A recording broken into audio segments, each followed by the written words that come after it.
695 টাকা আপনারা বেশি নিচ্ছেন কাস্টমার থেকে। আপনার এই পাঞ্জাবির মূল্য তো গভর্নমেন্ট নির্ধারণ করে দেয় নাই, এটা আপনারাই করছেন, তাই না? আপনারা করছেন, আবার আপনারা আপনাদের করার বিষয়ের উপর ভোক্তাকে ঠকাচ্ছেন। প্রত্যেক আইটেমে তাহলে এখন তো বেশি নিচ্ছেন ভোক্তার কাছ থেকে, ভোক্তা তো ঠকে যাচ্ছে। এখানে ট্যাগ দুইটা কেন? এই যে প্রাইস ট্যাগে একটার উপর আরেকটা দেখতে পাচ্ছি। আগে 6950 কিভাবে ছিল? আগে পূর্বে 6950 এর সাথে কি ছিল?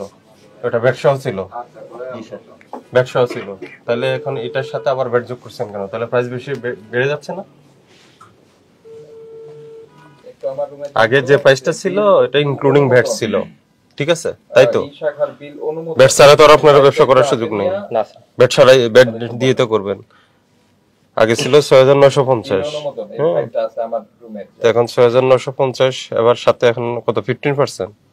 হ্যাঁ 10% স্যার। ভ্যাট কত? 10 স্যার, 10%। জি স্যার। হ্যাঁ 695 যোগ হলো। জি স্যার। তাহলে প্রাইস বেড়ে কত হইলো?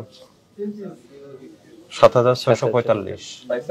আগে যে 6950 টাকা এটা ভ্যাট সহ ইনক্লুডেড ভ্যাট, ঠিক আছে? আর এখন 6950 এর সাথে আপনি আবার নতুন করে ভ্যাট যোগ করছেন।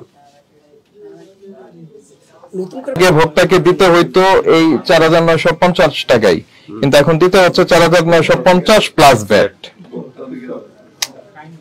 আগেও কিন্তু ভ্যাটই দিত, ভোক্তা কিন্তু ভ্যাট দিতই আগে।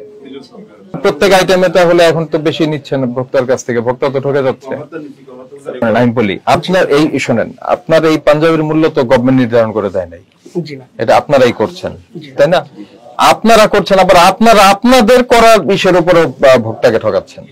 ধরেন এটার দাম 5 টাকা ভ্যাট সহ, এখন ভ্যাট যদি আপনি আলাদা করেন তাহলে 4.5 টাকা ভ্যাট সহ 4.5 টাকায় পড়বে না প্রোডাক্টটা প্রাইস? তাই না? ওটা কি করেছেন আপনারা? করেননি তো। 695 টাকা আপনারা বেশি নিচ্ছেন কাস্টমার থেকে। আর যেগুলো ডাবল স্টিক ওগুলো কি করবেন? ওগুলো কি করবেন জানতে যাচ্ছি আমরা। এই যে এখান থেকে পেলাম একটা, এটা কি করবেন বলেন? এই ডাবল স্টিকার তুলে যেটা আপনার বেস্ট প্রাইস এটা থেকে কমিয়ে নতুন করে ই করবেন। আর কতগুলিতে করলেন এই রিপোর্টটা কালকে আমাদেরকে দিবেন। আর এই ডাবল প্রাইসিং হবে না, আপনি তো প্রাইস একবার করেছেনই, এটার উপরে আপনি আপনার আইটি দিয়েছেন, সবকিছু দিয়েছেন, আপনার ওগুলি সব ক্লিয়ার, তাই না? তো এখন কথা হলো যে নতুন করে আপনি যখনই আবার এটার ভ্যাট ভোক্তার কাছ থেকে অতিরিক্ত নিবেন, এটা তো ভোক্তা তো ঠকে যাচ্ছে। আপনার তো একবার এটা প্রাইসিং হয়েই গেছে। এই ভোক্তা অধিকার সংরক্ষণ আইন 2009 এর 40 ধারায় আপনি আপনার ডিক্লেয়ার করা মূল্যের চেয়ে বেশি মূল্যে পণ্য বিক্রি করছেন ভোক্তাদেরকে, আপনাকে 40,000 টাকা জরিমানা করা হলো।